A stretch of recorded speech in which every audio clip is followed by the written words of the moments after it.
وذكر فإن الذكرى تنفع المؤمنين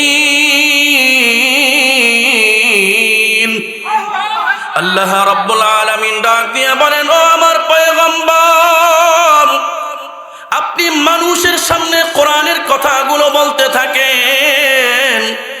যারা ঈমানদার, যারা মুমিন, এই কথাগুলো ফাইন্না যিকরা, আপনার এই আলোচনাগুলো শুধুমাত্র কেবলমাত্র ফাইন্না যিকরা তানফাউল মুমিনিন, যারা ঈমানদার মুমিন তাদের কাজে আসবে। সুবহানাল্লাহ।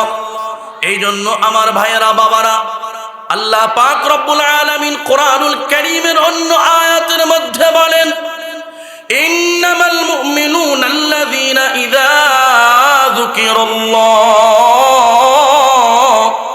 ওয়াজিলাত কুলুবুহুম ওয়া ইযা তুলিয়াত আলাইহিম আয়াতুহু যাদাতহুম ঈমানা। আল্লাহু আকবার।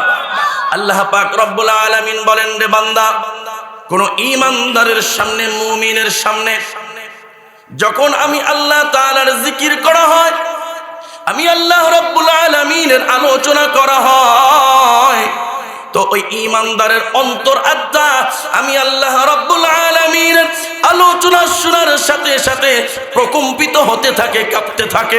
আল্লাহু আকবার। এরপরে আল্লাহ বলেন, ওয়া ইযা তুতলা আলাইহিম আয়াতুহু যাদাতহুম ঈমানা। আল্লাহ তাআলা বলেন, যখন আমার কোরআনের আয়াতগুলো ঈমানদারদের সামনে তেলাওয়াত করা হয়, তো ওই ঈমানদারের ঈমান আগের চাইতে আরো বৃদ্ধি পেতে থাকে, বাড়তে থাকে। সুবহানাল্লাহ। হাদিসের মধ্যে নবীজি সাল্লাল্লাহু আলাইহি ওয়াসাল্লাম বলেন, আল ঈমানু ইয়াজিদু ওয়া ইয়ানকুসু, ঈমান বাড়ে এবং কমে, রাবারের মতো। রাবার টান দিলে কমে না, বাড়ে। বাড়ে, ছেড়ে দিলে কমে যায়।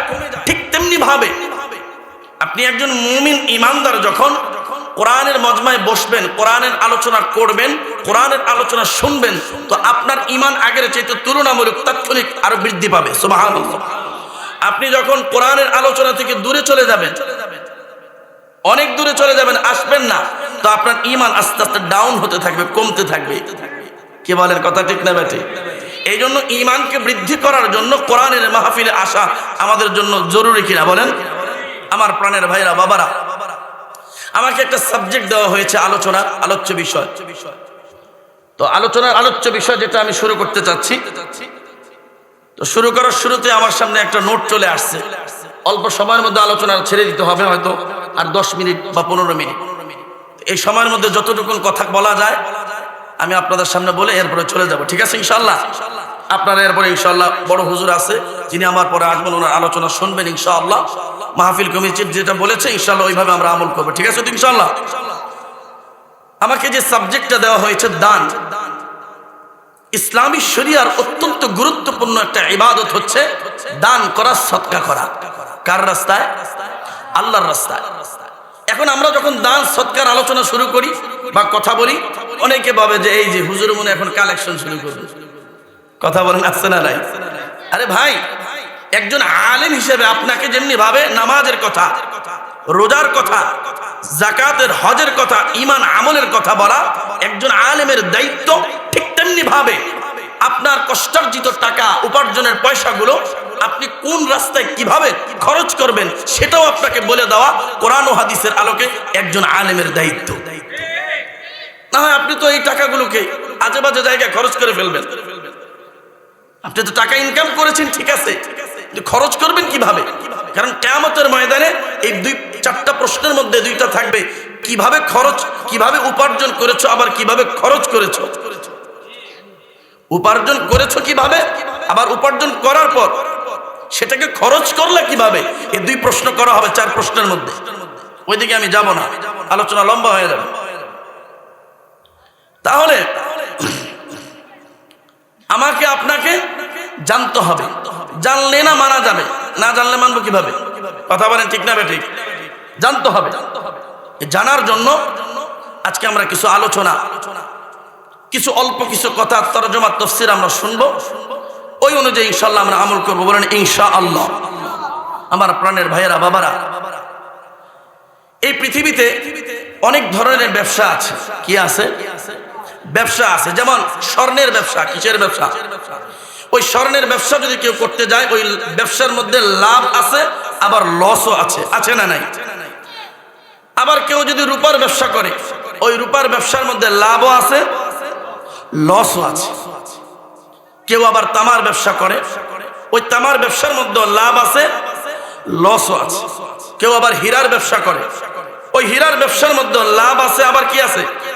কয় হুজুর একটা ব্যবসা আছে। কয় কি ব্যবসা? কয় যে ব্যবসার মধ্যে কোনো লস নাই, খালি লাভ আর লাভ। কেমনে? কয় 1000 খরচ করলে লাগাইলে 100 পাওয়া যায়। হাজারে কত? সুদের ব্যবসা। কথা কোন ঠিক না বেটি?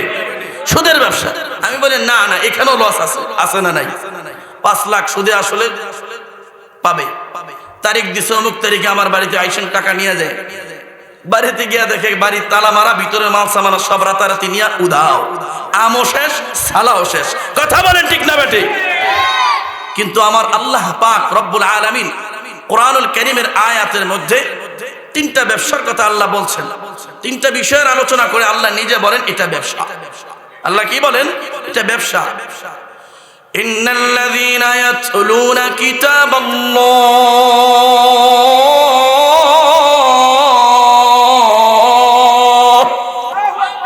ওয়া আকামুস সালাহ ওয়া আনফাকু মিম্মা রাযাকনাহুম সিররান ওয়া আলানিয়াতান ইয়ারজুন তিজারাতান লান তাবুর। আল্লাহ পাক রব্বুল আলামিন বলেন, ও আমার বান্দারা শুনে নাও, জেনে নাও, ইন্নাল্লাযীনা ইয়াতলুনা কিতাবাল্লাহ, নিশ্চয়ই যারা কোরআনের তেলাওয়াত করে। কি করে?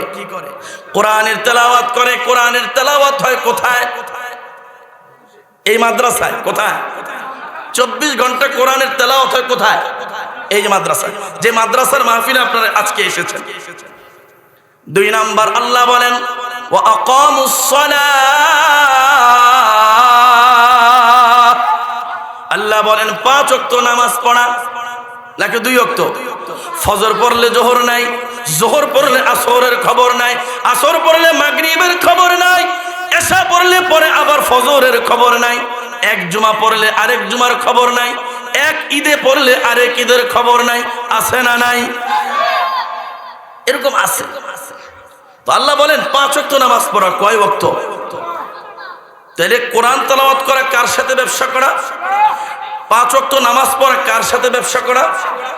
3 নাম্বার আল্লাহ বলেন ওয়া আনফাকু মিম্মা রাযাকনাহুম সিররান ওয়া আলানিয়া। আল্লাহ তাআলা বলেন আমি আল্লাহ তাআলার দেওয়া রিজিক থেকে প্রকাশ্যে এবং গোপনে আমার রাস্তায় খরচ করা। সুবহানাল্লাহ। এই 3টা কথা বইলা আল্লাহ বলেন লা তাবুর।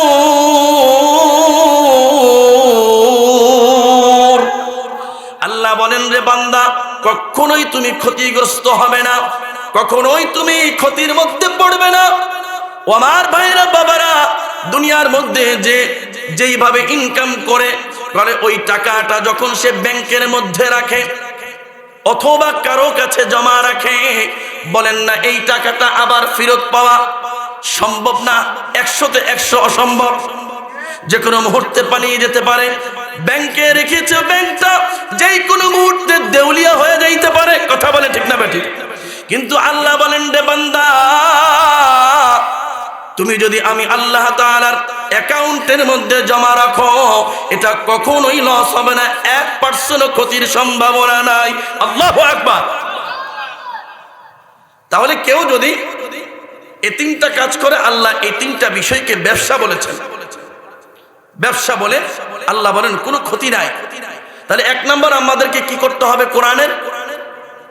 কোরআনের তেলাওয়াত করতে হবে। আজকে গ্রামগঞ্জের শহরে তো নাই, উঠে গেছে প্রায়।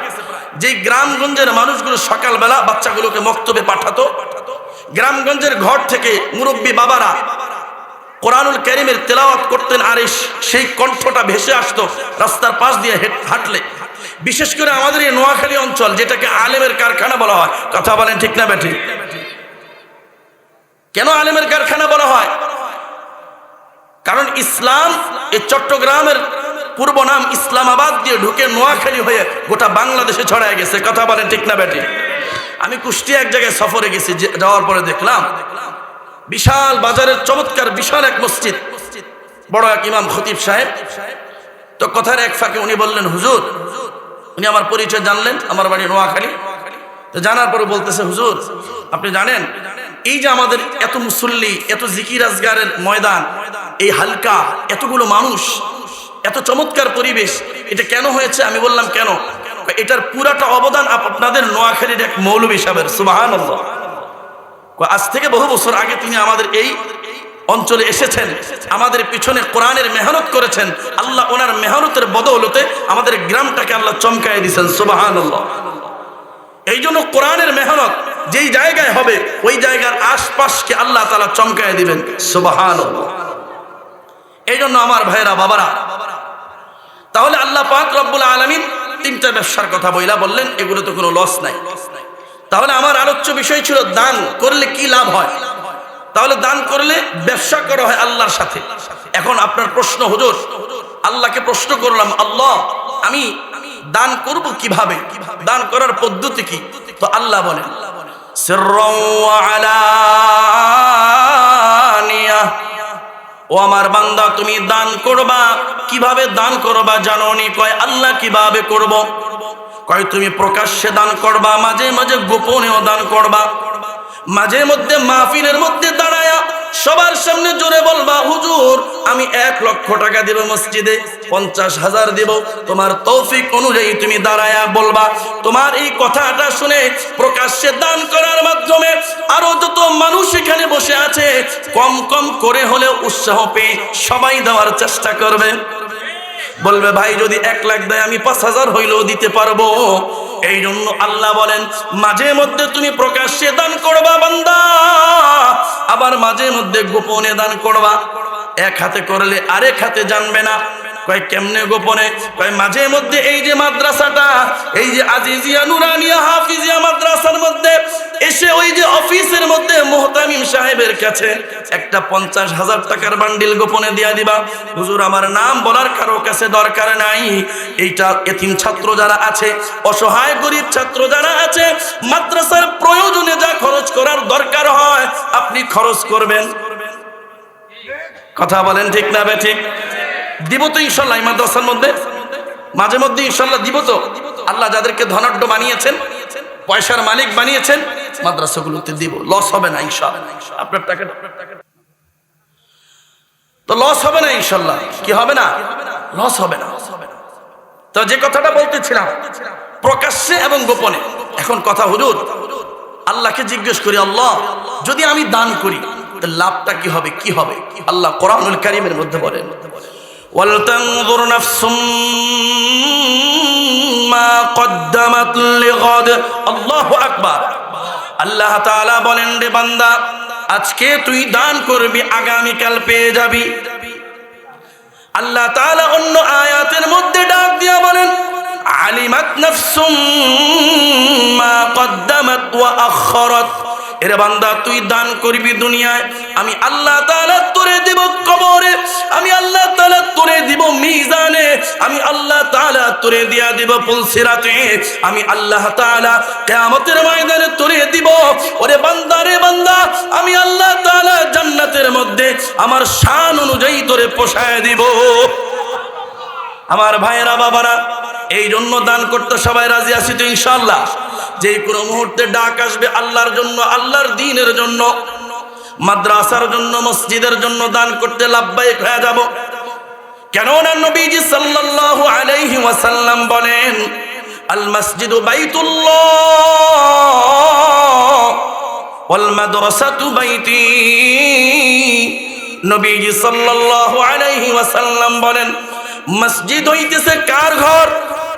ওয়াল মাদ্রাসাতু বাইতি, আর মাদ্রাসা হইতেছে আমি নবীর ঘর। সুবহানাল্লাহ।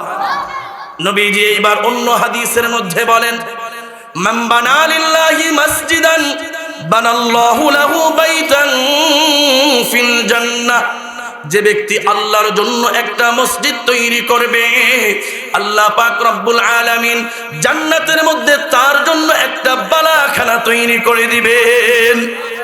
ও আমার ভাইরা বাবারা, নবীজি সাল্লাল্লাহু আলাইহি ওয়াসাল্লাম মক্কা থেকে মদিনায় হিজরত করলেন। মদিনায় যাওয়ার পর নবীজি সাল্লাল্লাহু আলাইহি ওয়াসাল্লাম চিন্তা করলেন, এই যে একটা যেই অঞ্চলের মধ্যে এসেছি, এই অঞ্চলের মধ্যে ইসলামের প্রথম একটা মসজিদ তৈরি করব, যেই মসজিদটা একটা মেডেল পয়েন্ট হবে, যে মসজিদের মধ্য থেকে ইসলামের বড় বড় কাজ আঞ্জাম দেওয়া হবে। এই জন্য নবীজি সাল্লাল্লাহু আলাইহি ওয়াসাল্লাম মসজিদে কুবা নামক ইসলামের প্রথম মসজিদটা যেই জায়গার মধ্যে তৈরি হয়েছে, যেই জায়গার মধ্যে নির্মাণ হয়েছে, ওই জায়গাটা তিনি পছন্দ করলেন। পছন্দ করার পর সাহাবায়ে কেরামকে বললেন, ও আমার সাহাবায়ে কেরাম, এই জায়গাটা আমার পছন্দ হয়েছে, এই জায়গাটা আমি কিনতে চাই, এই জায়গাটা ক্রয় করতে চাই। এই জায়গার মালিককে কয়, হুজুর এই জায়গাটার মালিকটা হইতেছে একজন ইহুদি, বলে তার সাথে কথা বলো। সাহাবায়ে কেরাম ওই ইহুদির সাথে গিয়া কথা বললেন, ওই ইহুদি, তোমার এই জায়গাটা আমরা ক্রয় করতে চাই। ইহুদি ডাইরেক্ট না করে দিল, না না, আমি আমার এই জায়গাটা বিক্রি করব না। বলে তাহলে কি করবা? কয় না, আমি এই জায়গাটা তোমাদের কাছে বিক্রি করতে চাই না। সাহাবায়ে কেরাম সেখান থেকে ফিরে চলে আসলেন। আসার পর হযরতে আবু বকর সিদ্দিক রাদিয়াল্লাহু তাআলা আনহু নবীজি সাল্লাল্লাহু আলাইহি ওয়াসাল্লামের কাছে আয়েশা দেখেন, নবীজি সাল্লাল্লাহু আলাইহি ওয়াসাল্লাম একা একা বিষণ্ণ মনে, মন খারাপ হয়ে এক জায়গার মধ্যে বসে আছেন। হযরতে আবু বকর সিদ্দিক রাদিয়াল্লাহু তাআলা আনহু ডাক দিয়া বলেন, ইয়া রাসূলুল্লাহ, ইয়া হাবিবাল্লাহ, ইয়া রাসূলুল্লাহ, আপনার মনটা খারাপ কেন বলেন না? নবীজি সাল্লাল্লাহু আলাইহি ওয়াসাল্লাম বলেন, ও আবু বকর, ওই জায়গাটা আমার পছন্দ হয়েছে, ওই জায়গাটা আমি ক্রয় করতে চাই মসজিদে কুবার জন্য, কিন্তু ইহুদি বিক্রি করতে চায় না। বলে, ইয়া রাসূলুল্লাহ, ইয়া হাবিবাল্লাহ, আমি যাইতে চাই তার কাছে, একটু কথা বলবো। বলে, যাও। হযরতে আবু বকর সিদ্দিক রাদিয়াল্লাহু তাআলা আনহু তিনি নবীজি সাল্লাল্লাহু আলাইহি ওয়াসাল্লামের কাছ থেকে বিদায় নিয়া ওই যে ইহুদির কাছে চলে গেলেন। ডাক দিয়া বলেন, ওরে ইহুদি, আমার রাসূল সাল্লাল্লাহু আলাইহি ওয়াসাল্লাম তোমার এই জায়গাটা মসজিদে কুবার জন্য পছন্দ করেছেন, তুমি এই জায়গাটা আমাদের কাছে বিক্রি করো। কয়, না না আবু বকর, আমি এই জায়গা বিক্রি করব না। হযরতে আবু বকর রাদিয়াল্লাহু তাআলা আনহু সেখান থেকে ফিরে আসলেন। এরপর গেলেন হযরত ওমর রাদিয়াল্লাহু তাআলা আনহু। হযরতে ওমর রাদিয়াল্লাহু তাআলা আনহু যাওয়ার পর তিনিও ইহুদিকে বুঝাইলেন, কিন্তু না না, নাসরবান্দা ইহুদি বুঝতে চায় না। কয়, না, আমি এটা বিক্রি করব না। এইবার অপারগ হয়ে নবীজি সাল্লাল্লাহু আলাইহি ওয়াসাল্লাম স্বয়ং নিজেই ছুটে গেলেন তার কাছে। নবীজি গিয়া বলেন, ভাই, তুমি তোমার জায়গাটা বিক্রি করো, মসজিদে কুবা ইসলামের একটা মসজিদ আমি তৈরি করব। ইহুদি সাফ জানাই দিছে, না না, আমি আমার এই জায়গাটা তোমাদের কাছে বিক্রি করব না, আমি ঈমানও আনবো না, ইসলামের জন্য আমি আমার এই জায়গাটা দানও করব না। কাটটা কয়টা কথা বলছে? বলে দিছে, আমি বিক্রি করব না, ইসলামের জন্য দানও করব না। নবীজি সাল্লাল্লাহু আলাইহি ওয়াসাল্লাম বিষণ্ণ মনে ফিরে গেলেন। বসা এক জায়গার মধ্যে হযরত ওসমান গনি রাদিয়াল্লাহু তাআলা আনহু ইয়ামান থেকে ব্যবসা করে নবীজির কাছে আসলেন। আয়েশা বলেন, ইয়া রাসূলুল্লাহ, ইয়া হাবিবাল্লাহ, সফর করে আসার পর আমরা যে দিক থেকে আসি, এসে ঘরে না ঢুকে আপনার কাছে এসে আপনার চেহারার দিকে যখন দৃষ্টিপাত করি, চেহারার দিকে যখন তাকাই, সফরের সমস্ত ক্লান্তি মুহূর্তে দূর হয়ে যায়। সুবহানাল্লাহ। ইয়া রাসূলুল্লাহ, আজকে আপনার মনটা বড় খারাপ লাগছে, বড় বিষণ্ণ লাগছে। ইয়া রাসূলুল্লাহ, আপনি বলেন কি সমস্যা হয়েছে? নবীজি সাল্লাল্লাহু আলাইহি ওয়াসাল্লাম ডাক দিয়া বলেন, ও ওসমান শোনো, মসজিদে কোবার জন্য একটা জায়গা আমি ক্রয় করতে চেয়েছি, ইহুদির জায়গা। ইহুদি এটা বিক্রি করতে চায় না। হযরতে ওসমান রাদিয়াল্লাহু তাআলা আনহু বললেন, ইয়া রাসূলুল্লাহ, ইয়া হাবিবাল্লাহ, আমি নিজে যেতে চাই, তার সাথে কথা বলতে চাই। হযরতে ওসমান রাদিয়াল্লাহু তাআলা আনহু নিজে তার কাছে ছুটে গেলেন, দরজার মধ্যে ঠক ঠক ঠক ঠক করে নক করলেন। যখন তাকে বাহির থেকে ডাক দেওয়া হলো, ভিতর থেকে ইহুদি বলতেছে, কে তুমি? ওসমান বলতেছ নি? কয় হ্যাঁ আমি ওসমান। কয় আসো আসো ওসমান, তোমার জন্যই তো আমি অপেক্ষা করতেছিলাম। কথা বুঝতেছেন? আমাদের এই দেশে কিছু এরকম ব্যবসায়ী আছে না, সময় সুযোগের অপেক্ষায় থাকে, তারা সব সুযোগে ব্যবসা করে। করোনার সময় ব্যবসা করে, দেশে ভূমিকম্প হইলেও ব্যবসা করে, কথা বলেন, ঝড় তুফান হলেও ব্যবসা শুরু করে দেয়। মানে তার জীবনের লক্ষ্য উদ্দেশ্য যে কোনো প্রেক্ষাপটে আমাকে কামাই করতে হবে, এবার মানুষ মরুক আর বাঁচুক, বুঝেন না, সুযোগের অপেক্ষায় থাকে। তো ইহুদি বলে, ওসমান আমি তো তোমার অপেক্ষায় ছিলাম, তুমি আসবে আর আমার সাথে কথা বলবে। আসছো, বলো কি বলতে চাও? বলে, দেখো ভাই, তোমার এই জায়গাটা আমি কিনতে চাই, বলো তুমি দাম বলো। দাম বলবে? বলে হ্যাঁ। কত বলবো? বলে তোমার যা মনে চায়। তাই দিবা? হ্যাঁ। তাহলে আমি এই জায়গার বদৌলতে, এই জায়গার বদলায় তুমি ওসমানের সমস্ত স্থাবর অস্থাবর যত ব্যাংক ব্যালেন্স যত সম্পত্তি আছে সমস্ত সম্পত্তি আমি নিয়ে যাইতে চাই। ওসমান রাদিয়াল্লাহু তাআলা আনহু বললেন, ইহুদি এতটুকুই যথেষ্ট, আর কিছু না? কয় না। কয় যাও, দিয়া দিলাম। আল্লাহু আকবার। আজকে আমাদের কাছে কোনো কিছু যদি দ্বীনের জন্য চাওয়া হয়, মসজিদের জন্য, মাদ্রাসার জন্য চাওয়া হয়, 500 টাকা চাওয়া হয়, পকেটে আছে, দিতে চাই না, কষ্ট। অথচ ওসমান গনি রাদিয়াল্লাহু তাআলা আনহু, 1450 বছর আগের ওসমান রাদিয়াল্লাহু তাআলা আনহু আজকের জামানার Bill Gates, Elon Musk, Mark Zuckerberg, এই যারা আছে কোটিপতি পৃথিবীর, মুকেশ আম্বানির চাইতো বড় কোটিপতি ছিলেন, এত পরিমাণ পয়সার মালিক ছিলেন, কিন্তু ওই জামানায় টাকার দিকে তাকায় নাই। বলছে ইসলামের জন্য আমি তোমার জীবনে দিয়ে ফেলবো, আর এই টাকা সম্পত্তি কিছুই না। ওসমান রাদিয়াল্লাহু তাআলা আনহু তার কাছ থেকে বিদায় নিয়ে রাসূল সাল্লাল্লাহু আলাইহি ওয়াসাল্লামের কাছে গেলেন। যাওয়ার পরে রাসূল সাল্লাল্লাহু আলাইহি ওয়াসাল্লাম বলেন, ওসমান আসছো? বলে হ্যাঁ আমি আসছি। বলে কি করছো? বলে ইয়া রাসূলুল্লাহ, ইয়া হাবিবাল্লাহ, আমি তো জায়গাটা ক্রয় করেছি। বলে তাই নাকি? বলে হ্যাঁ। কিভাবে? ওসমান রাদিয়াল্লাহু তাআলা আনহু বলেন, ইয়া রাসূলুল্লাহ, ইয়া হাবিবাল্লাহ, আমার যত সম্পদ আছে সব দিয়া আপনার জন্য, দ্বীনের জন্য এই পুরো জায়গাটা আমি ক্রয় করেছি। আল্লাহু আকবার।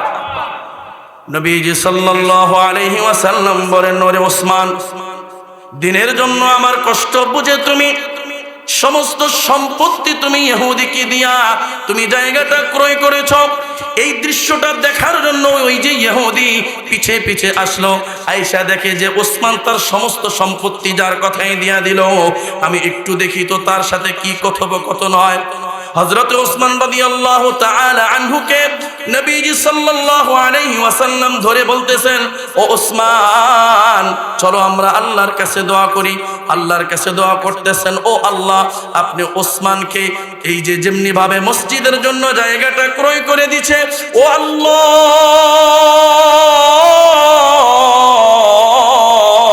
আপনি ওসমানকেও তেমনি ভাবে জান্নাতের মধ্যে একটা বালাখানা তৈরি করে দিন। ইহুদি ডাক দিয়া বলে, ইয়া রাসূলুল্লাহ, ইয়া হাবিবাল্লাহ, আমি তো সব কথা শুনেছি, ইয়া রাসূলুল্লাহ, আমি আপনার কাছে স্বীকারোক্তি দিতে চাই, আমি ওসমানের যে টাকাগুলো আমাকে সমস্ত সম্পত্তি দিয়েছে, সমস্ত সম্পত্তি ওসমানকে ফেরত দিয়ে দিলাম, আর আমি আমার এই জায়গাটা ইসলামের জন্য ইয়া রাসূলুল্লাহ আমি বিনা টাকায় দান করে দিলাম। ইয়া রাসূলুল্লাহ, ইয়া হাবিবাল্লাহ, আপনি আমাকে আগে কালিমা পড়ে মুসলমান বানায় দেন। লা ইলাহা ইল্লাল্লাহ মুহাম্মাদুর রাসূলুল্লাহ। আল্লাহু আকবার। এই জন্য কারা কারা আছে আমাদের কাছে যখন চাওয়া হবে, ভাই আল্লাহর দ্বীনের জন্য, কোরআনের জন্য, এই যে কোরআনের একটা মাদ্রাসা এইখানে অবস্থিত, ছোট ছোট বাচ্চারা শীতের মধ্যে, কনকনে শীতের মধ্যে, যেই সময় আমরা বড়রা ছেলের পাঠানো কম্বলের মধ্যে ঘুমায় থাকি ফুটবলের মতো। কথা বলেন ঠিক না বলেন? ওই যে ছেলেটা সিঙ্গাপুর থেকে দামি কম্বল পাঠাইছে, ছেলেটা সৌদি আরব থেকে দামি দামি ওই যে কম্বল আর পোশাক পাঠিয়েছে, ওই কম্বলটা গায়ে দিয়া ঘুমায়া আছে। আর এই মাদ্রাসার ছাত্রগুলো রাতের 3টা বাজে উঠে ঠান্ডা পানি দিয়া ওযু কইরা আল্লাহর কোরআনুল কারীমের তেলাওয়াত করতেছে। যে তেলাওয়াতের বরকতে আল্লাহ তাআলা মাদ্রাসা সহ চতুর্দিকের এলাকার মধ্যে সকল ধরনের আযাব আর গজব থেকে আল্লাহ তাআলা হেফাজত করতেছেন। আল্লাহু আকবার। এই জন্য কে কে আছেন হুজুর, আপনার কথা শুনলাম বুঝলাম, আমার বুঝে খেটে গেছে এই টাকা তো ক্ষণস্থায়ী, কারণ টাকাওয়ালার টাকা থাকবে, একদিন ওয়ালা থাকবে না। বাড়িওয়ালার বাড়ি থাকবে, একদিন ওয়ালা থাকবে না। কত বাড়িওয়ালা, কত কবরস্থানের মধ্যে। এই যে রাস্তার পাশেই দেখেন, আমরা যখন ছোট্ট ছিলাম নানির বাড়িতে যখন গিয়েছি, অনেক দিনের বেলায় ভয় পেয়েছি।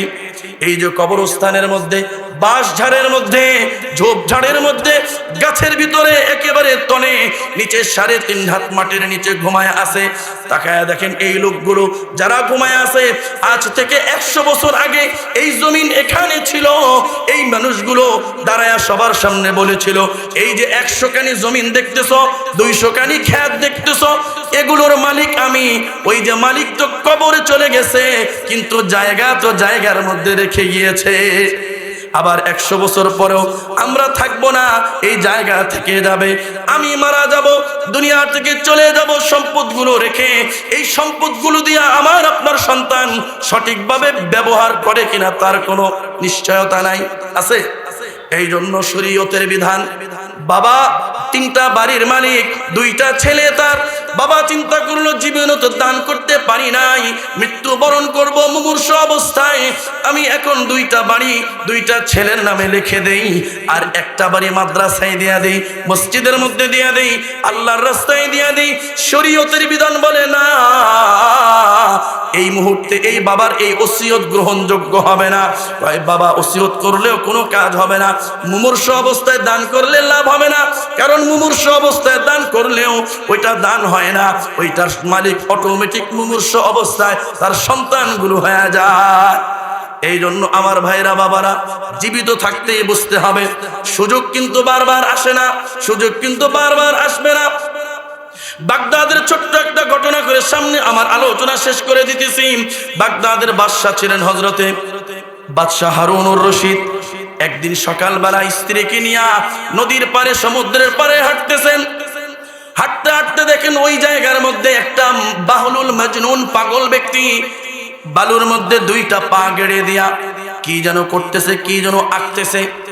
ওই যে ছোট্ট বাচ্চারা কাগজের মধ্যে ঘর আঁকে, কি আঁকে না? ছোট্ট বাচ্চার মতো বাহলুল পাগলা ওই যে ঘর আঁকতেছে।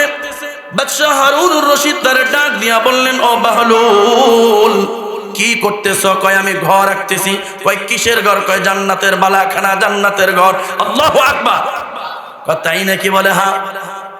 কয়টা কি করবা? কয় বিক্রি করবো। কিনবে কে? কয় যে কিনবে সে। কয় পাগল নাকি? এটার দাম কত? এইটার দাম হইতেছে 1 আনা। কয় আনা? 1 আনা বলার সাথে সাথে স্ত্রী জুবাইদা উঠে বলে, ও প্রাণের স্বামী, এই জান্নাতটা আমি কিনতে চাই। কয় তুমিও কি তার মতো পাগল হইছো নাকি? কয় না, পাগল টাগল না, 1 আনা যাইলে যাক, আমি কিনতে চাই। কয় তোমার যা মনে চাই তাই করো। বাহলুল পাগলের কথায় 1 আনা দিয়া জান্নাতটা কিনে নিলেন। এবার বাড়িতে যাওয়ার পর বাদশাহ হারুনুর রশিদ বড় আলেম ছিলেন। বাদশাহ হারুনুর রশিদ রাতের বেলা ঘুমায় গেছেন, হঠাৎ করে স্বপ্ন যোগে দেখতে পেলেন কিয়ামতের মাঠ কায়েম হয়ে গিয়েছে। কিয়ামতের মাঠ কায়েম হয়ে যাওয়ার পর আল্লাহ পাক রব্বুল আলামিন ওই যে ভয়াবহ পরিস্থিতিতে মানুষকে রেখেছেন, সূর্য 1 বিগত উপরে চলে এসেছে। এমতো অবস্থায় পাশ থেকে একটা দরওয়াজা দিয়ে কেউ তাকে বলল, এই বাদশাহ হারুনুর রশিদ, এই দরওয়াজা দিয়ে তুমি ঢুকে যাও, এই দরওয়াজা দিয়ে জান্নাতের গেট আছে। আল্লাহু আকবার। জান্নাতের গেটের মধ্যে ঢুকে গেল। ওই দরওয়াজার মধ্যে ঢুকে ভিতরে গিয়া দেখে বিশাল এক প্রাসাদ তৈরি হয়ে আছে, হীরা মণি মুক্তা জহুরুদ দিয়া তৈরি। সুবহানাল্লাহ। দুনিয়ার ডুপ্লেক্স বাড়ি দেখলে চোখ জুড়ানো যায়, চোখ নামানো যায় না। ওই বাড়ির চাইতেও কোটি কোটি কোটি গুণ বেশি দামি, কারণ জান্নাতের একটা ইট দিয়া এই পৃথিবীকে কোটি কোটি বার কেনা যাবে। সুবহানাল্লাহ। ওই জান্নাতের ঘর দেখতেছে, বিশাল প্রাসাদ দেখতেছে, একটু একটু করে অগ্রসর হয়ে গেলেন। জান্নাতের ওই দরওয়াজার সামনে গিয়া প্রহরী যে ছিল, ফেরেশতা যে ছিল, তিনি দেখে ওই দরওয়াজার উপরে বাদশা দেখতেছে, তার স্ত্রী জুবাইদার নাম লেখা। আল্লাহু আকবার। এবার প্রহরীকে বলতেছে, ভাই আমার তো পানির পিপাসা লেগেছে, আমি এই ঘরটার মধ্যে ঢুকতে চাই। কয় না না, তোমাকে ঢুকতে দেওয়া যাবে না।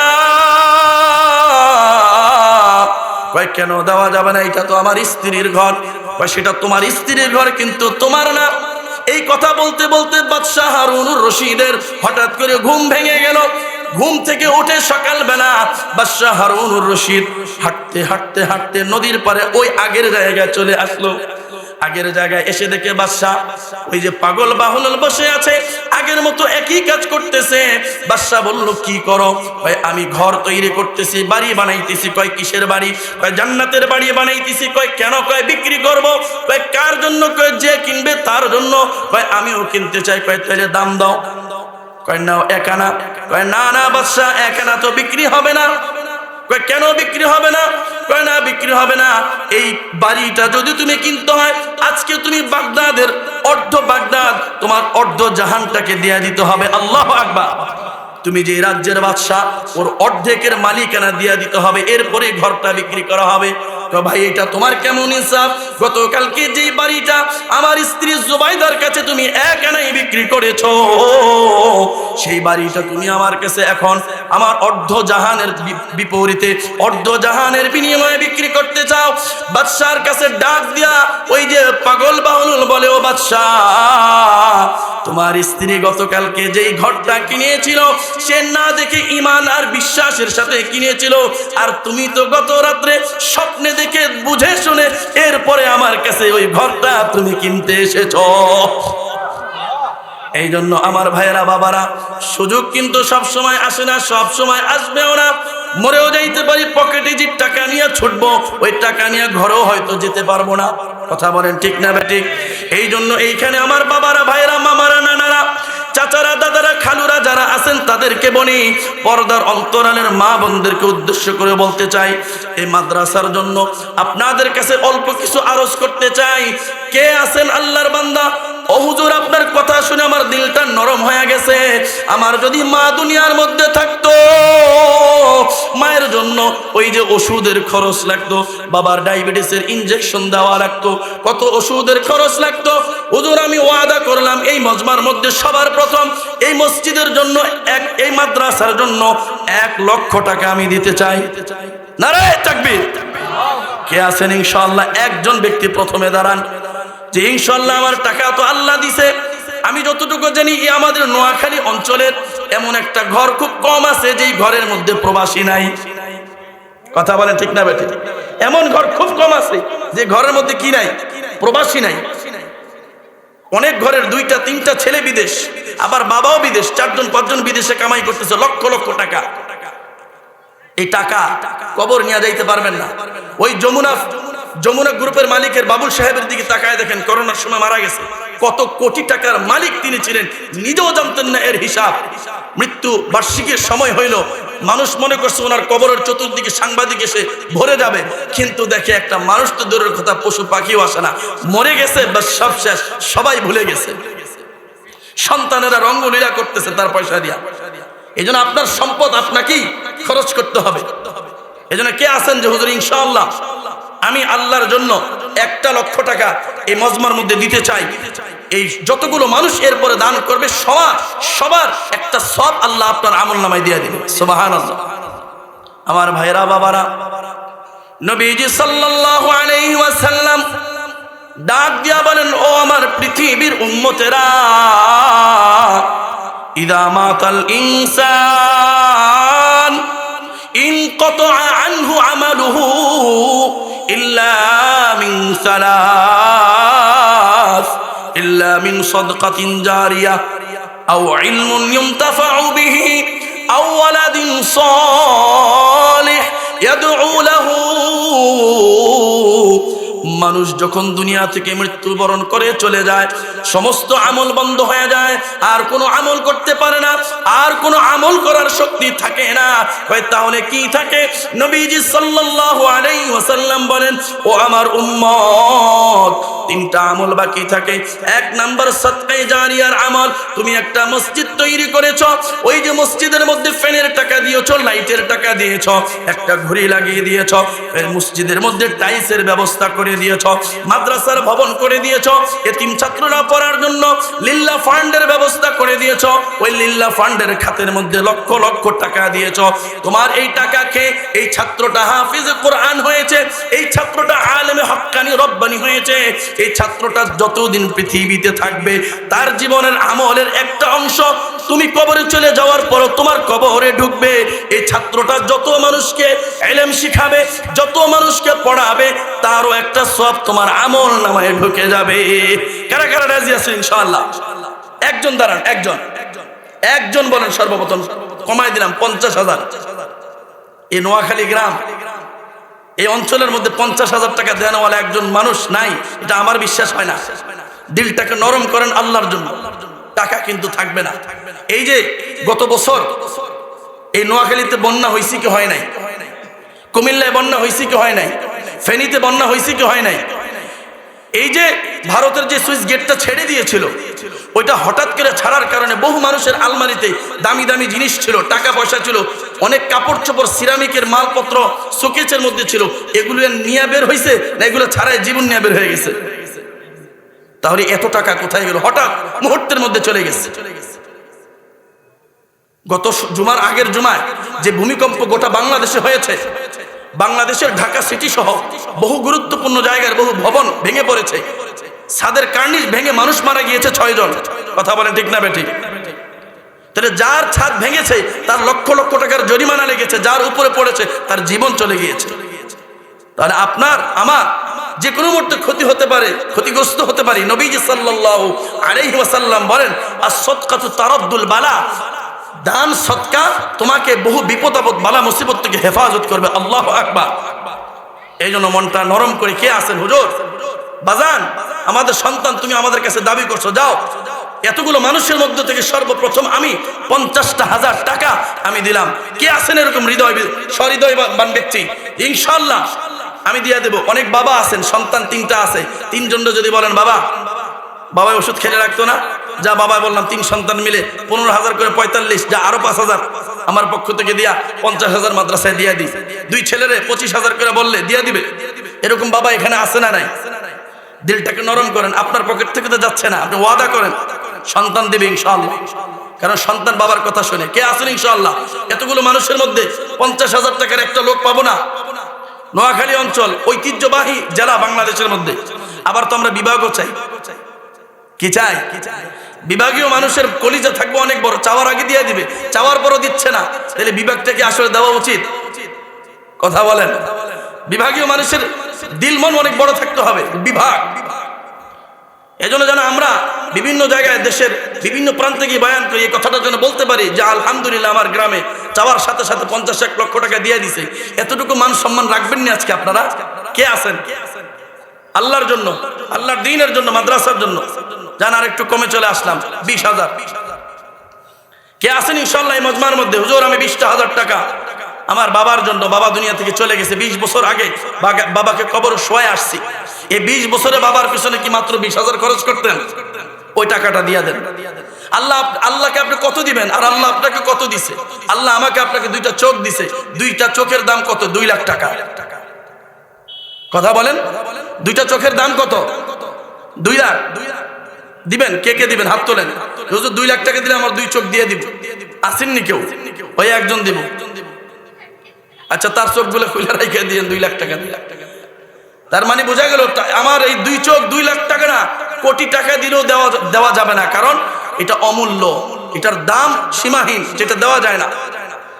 আল্লাহ 2টা হাত দিছে, যে হাত দিয়ে কামাই করতে পারতেছে, 2টো পা দিছে, যেই পা দিয়া হেঁটে হেঁটে যাচ্ছে। আল্লাহ দেমাগ দিছেন, বিবেক দিছেন, দেমাগের দাম কত বাজান? একটু চিন্তা করেন তো।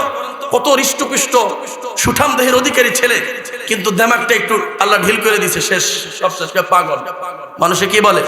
আল্লাহ আপনাকে সুস্থ রেখেছেন আল্লাহ তাআলা, দেমাগকে ভালো রেখেছেন। ওই আল্লাহর জন্য 20,000 টাকা, 20,000 টাকা। অনেককে আল্লাহ কালা বানাইছে, আল্লাহ তাআলা অনেককে আবার সাদাও বানাইছে। তো কালো ব্যক্তি আফসোস করে, আরে আমারও যদি সাদা বানাইছে, তো সুনু পাউডার মাখতেছে সাদা হওয়ার জন্য। তো আপনি যারা আল্লাহ সাদা বানাইছে, ফর্সা বানাইছে, দেন না, আপনার সুনুর টাকাটাই দিয়ে দেন। মনে করেন 20 বছরের সুনুর টাকা এই মাদ্রাসায় দিয়ে দিলাম, আল্লাহ তোমার কালা বানায়নি। কে আছেন ইনশাআল্লাহ আল্লাহর জন্য 20,000 টাকা দেওয়ার মতো লোক এই গ্রামের মধ্যে নাই। ক্যামেরার মধ্যে কথাগুলো যাচ্ছে, সারা দেশব্যাপী মানুষ দেখবে নোয়াখালীর এই চিত্র, যে 20,000 টাকা দেওয়ার মতো লোক হুজুরের গ্রামের মানুষের নাই। এ হুজুর আবার আমগো কাছে 6 লাখ টাকা চায়, 3 লাখ টাকা চায়। শরম কি গাছে ধরে? কিরে ভাই, আপনাদের গ্রামের সন্তানের লজ্জা শরম, এটা কি আপনাদের শরম না? কথা কয় না, মাথা দিয়ে লড়ায় না। ওই যে বাবারে রাস্তার মধ্যে, বাজারের মধ্যে ফালায় পিটাইতেছে, সন্তান দৌড়ায়, আরে আমার আব্বারে এমন হিডা হিসছে, আরে তো মারে না, আই তো চলে আইছি। তো হোলাকে আরে মারে না, আর আব্বারে মারছে। তো আব্বারে যদি মারে, এটা কি হোলারে মারানো নি? ওমা কথা কয় না, কার আসেননি আপনারা? আই হারি হোলারে যদি নাও মারে, কিন্তু বাপের জুতা দিয়ে বাড়ি দিলেন লাই, হোলা কিন্তু অটোমেটিক জুতার বাড়ি খাই যায়, ঠিক না? তো আপনার সন্তানকে যখন এভাবে আঙ্গুল তুলে তাকাবে, আপনাকে বুঝতে হবে যে আমিও অপমানিত হচ্ছি। এই জন্য আল্লাহর জন্য অপমান বাদ দেন, আল্লাহর জন্য আল্লাহ খুশি হবে। কে খুশি হবে? আচ্ছা যান, আর একটু কমাই, বুঝছি আপনাদের কষ্ট হয়ে যেতেছে, দেন 10,000 টাকা দেন, যান। কে আছেন সর্বপ্রথম? এই আমার ডানে বামে আমার মুরব্বী বাবারা আছে, যে বামে বসে আছে, পিছনেও আছে, এখানে যারা আছেন 10,000 টাকা দিবেন। একজন সর্বপ্রথম বলেন, সবাই মিলে আপনার জন্য দোয়া করবো। যান, একদম কমে চলে আসছি। আল্লাহ একজনকে কবুল করেন, সবাই আমিন বলেন। একটু দোয়া করেন, আল্লাহ একজনকে আপনি কবুল করেন। চলেন আমরা একটু জিকির করি, লা ইলাহা ইল্লাল্লাহ, লা ইলাহা ইল্লাল্লাহ, লা ইলাহা ইল্লাল্লাহ, লা ইলাহা ইল্লাল্লাহ, লা ইলাহা ইল্লাল্লাহ, লা ইলাহা ইল্লাল্লাহ, লা ইলাহা ইল্লাল্লাহ, লা ইলাহা ইল্লাল্লাহ। কে আছেন বাবা? একজন 10,000 টাকা দিবেন। এই যে বামে যারা আছেন, কে আছেন? একটা লোকও নাই। 10,000 টাকা দেওয়ার মতো লোক এই গ্রামের মধ্যে একজনও নাই। আল্লাহ আপনি কবুল করেন, সবাই বলেন আমিন। আল্লাহ আপনি এমন একজন মানুষের দিলটা নরম করে পুরো মাঠের মধ্যে একটা চমক লাগাই দেন, যে এমন একজন মানুষ টাকাটা দিতেছে, আল্লাহ তারে আপনি কবুল করে নেন, তার উসিলা সবাইকে কবুল করেন। আল্লাহ একজন মানুষ বলেন আমিন। আল্লাহ একজন মানুষকে কবুল করেন। একজন মানুষ সর্বপ্রথম বলেন, সবার সব আপনি পাওয়া যাবেন। সে 1 লক্ষ টাকা থেকে নামতে নামতে মাত্র 10,000 টাকা। বাজার সকালবেলা চন্দ্রগঞ্জ বাজারে গেলে বড় বড় চিংড়ি মাছ 2-4-5 কেজি কিনলে কিন্তু 10,000 চলে যায়।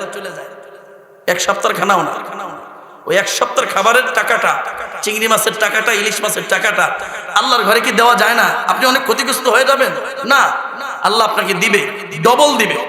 আল্লাহ বলেন, মান জাআ বিল হাসানাতি ফালাহু আশরু আমসালিহা।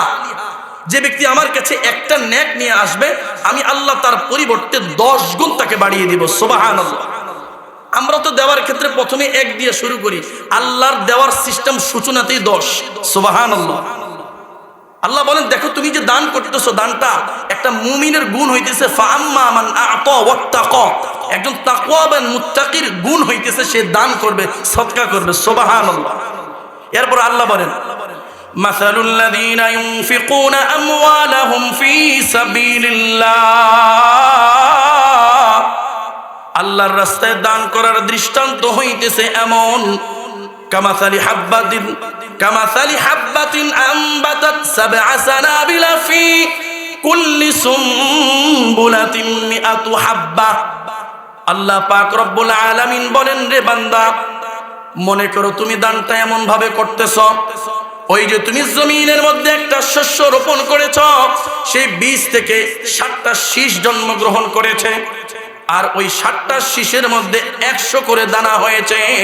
বলো না আমার বান্দা, এই 7টা শীষের মধ্যে 100 দানা করে কত হয়? সবাই কথা কয় না, কত হয়? আল্লাহ বলেন, ওয়াল্লাহু ইউদাইফু লিমান ইয়াশা, আমি আল্লাহ তাআলা আমার শান অনুযায়ী এর চাইতে বেশি তোমারে দিয়া দিব। সুবহানাল্লাহ। কে আছেন বাজান? 5,000 টাকা দিন, মাত্র 5,000। এরকম 5 জন লোক চাই, বেশি না। 5,000 করে 5টা লোক চাই। হুজুর যান, 5,000 টাকা বাজান আমি দিলাম। মাশাআল্লাহ। নাম আব্দুল মতিন, বলেন মারহাবা, নারায়ে তাকবীর। দ্বীন ইসলাম জিন্দাবাদ, আল কোরআনের আলো। আমাদের আব্দুল মতিন সাহেব 5,000 টাকা দেবে, বলেন মারহাবা। আমজাদ মিয়ার বাড়ি। আল্লাহ তাআলা আব্দুল মতিন সাহেবকে কবুল করেন, জানে মানে বরকত দান করেন। এই এখন থেকে যত মানুষ যত 1 টাকা দান করলো, সেটা সব ওনার আমলনামায় উৎসাহের কারণে চলে যাবে। সুবহানাল্লাহ। দ্বিতীয় আরেকটা লোক চাই। বাবা 5,000 টাকা আমি দিতে চাই, একদম কম, কমে আসছে। এরকম 5টা লোক চাই, অল্প সময়ের মধ্যে ছেড়ে দিব আপনাদের, আমি চলে যাব। মাশাআল্লাহ। বাবলু ভাই 10,000, মারহাবা। কেউ আমরা যে দোয়া করছি মনে কবুল হয়েছে একটু পরে। নবীজি সাল্লাল্লাহু আলাইহি সাল্লাম বলে, বান্দা ও আমার উম্মতরা শোনো, তোমরা যে আল্লাহর কাছে দোয়া করো এটা কখনো বৃথা যায় না। কেন বৃথা যায় না? এগুলো আল্লাহর কাছে জমা হয়ে যায়, তোমার চোখের পানি বৃথা যাবে না, কবুল হয়ে যায়। হয়তো আল্লাহ তোমার ভালো চাচ্ছেন যে দুনিয়াতে কবুল না করে যদি আখেরাতে কবুল করা হয়, তাহলে তুমি দুনিয়ার চেয়ে বেশি আখেরাতে বেশি লাভবান হবা। এই জন্য আল্লাহ অনেক সময় দেরি করে। এই জন্য মন ঘাবড়ানোর কিছু নাই, দোয়া কিন্তু কোনোটাই বৃথা যাবে না। কবুল করবেন কে? আমাদের দোয়া কবুল হয়েছে সাথে সাথে একটু পরে, আলহামদুলিল্লাহ। বাবলু ভাই 10,000 টাকা, আল্লাহ ওনাকে কবুল করুন, জানে মালে বরকত দান করুন। আল্লাহ তাআলা এই দানের খবর শোনা মক্কা মদিনা আল্লাহ পৌঁছায় দেন। আল্লাহ তাআলা এই দানের ওসিলা ওনার আব্বা আম্মার হায়াতে জিন্দেগীর সমস্ত গুনাহকে আল্লাহ মাফ করে দেন। আর কে আছেন ইনশাআল্লাহ? এই যে আসতেছে, আশা শুরু হয়েছে, ইনশাআল্লাহ আশা করি সহজে থামবে না, বলেন ইনশাআল্লাহ। এই আশা যে শুরু হয়েছে সহজে আর থামবে না ইনশাআল্লাহ। হ্যাঁ, কারণ গিফটু ভাঙিয়ে দিছে। হ্যাঁ বল, কে আছেন ইনশাআল্লাহ? আল্লাহ যে একে 10 দেয় এটা বিশ্বাস করেননি, এক দিলে যে 10 দেয় বিশ্বাস করেন?